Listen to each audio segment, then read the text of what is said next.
the Red Devil, and working on the belly of the Red Devil.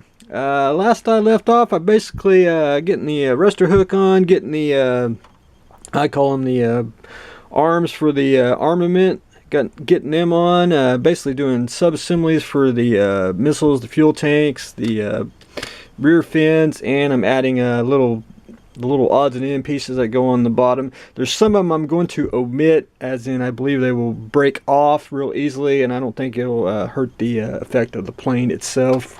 You know, cosmetically, it'd just be a easier getting it to its final destination all in one piece, and not have just a sack full of little parts falling off. So that's where I'm working on this. I did get the fuel tank for the middle on, and I did cut out the hole bigger for the brass tubing, so when you actually put this on, you can't see it when it's underneath anyway, but there's no problem getting it back on the stand. So that's what I did on there. The landing gear door, I had a hell of a time getting this one door on, and I could not, every time I get it on, it kept getting me crooked. So I finally kept using a lot of glue, finally used super glue, still couldn't get it on, it's still crooked. So I shit canned that one and took in ABS epoxy sculpt and re-sculpt the door, and I'll just gotta do a little flat sanding on that, and I re-scribed the lines in it, and I'll shoot some paint on that and we'll be good as new.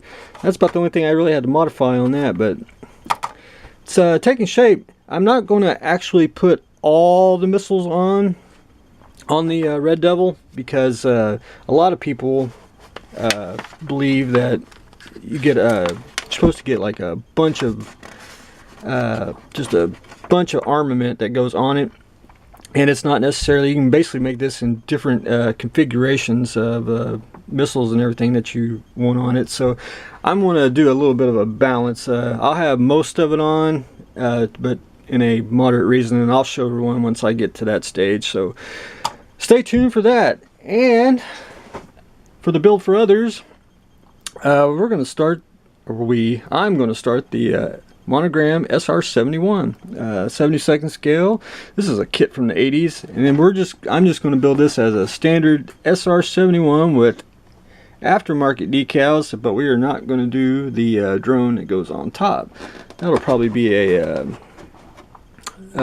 future project, or I may ask to do a little personal project for that one, something MAK science fiction style, but that's what I'm going to start in a couple days, so that will be interesting and fun. The X-Wing, last I left on that, I did get the guns puttied, and I'm just sanding them and getting them primered, basically prime, sand, repeat.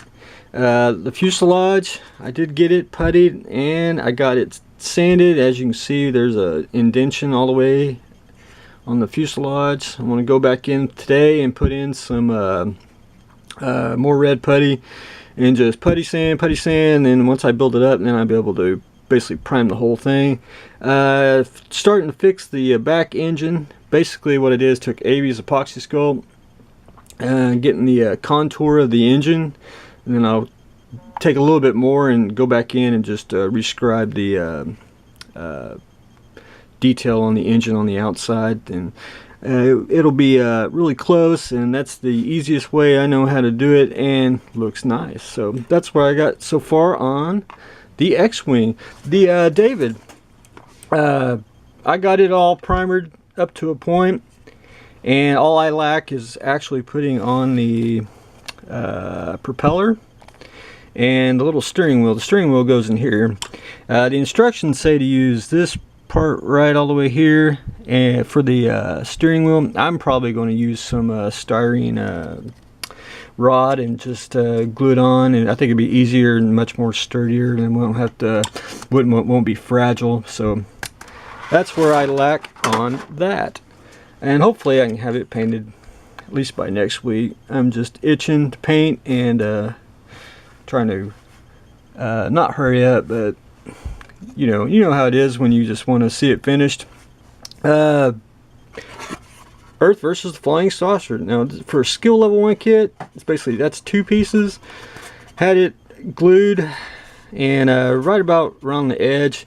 You can leave it if you want to make it like a panel line, but I'm pretty much going to just sand that off, make it smooth. But I shot a little bit of primer on it, and just a very, very fun model. Looking forward to the series of flying saucer kits to collect and to build. And speaking of Earth versus flying saucers, I have a new vacuum form kit for this. This is the Washington Monument, where it actually crashes. And it's going to be a 3-piece kit.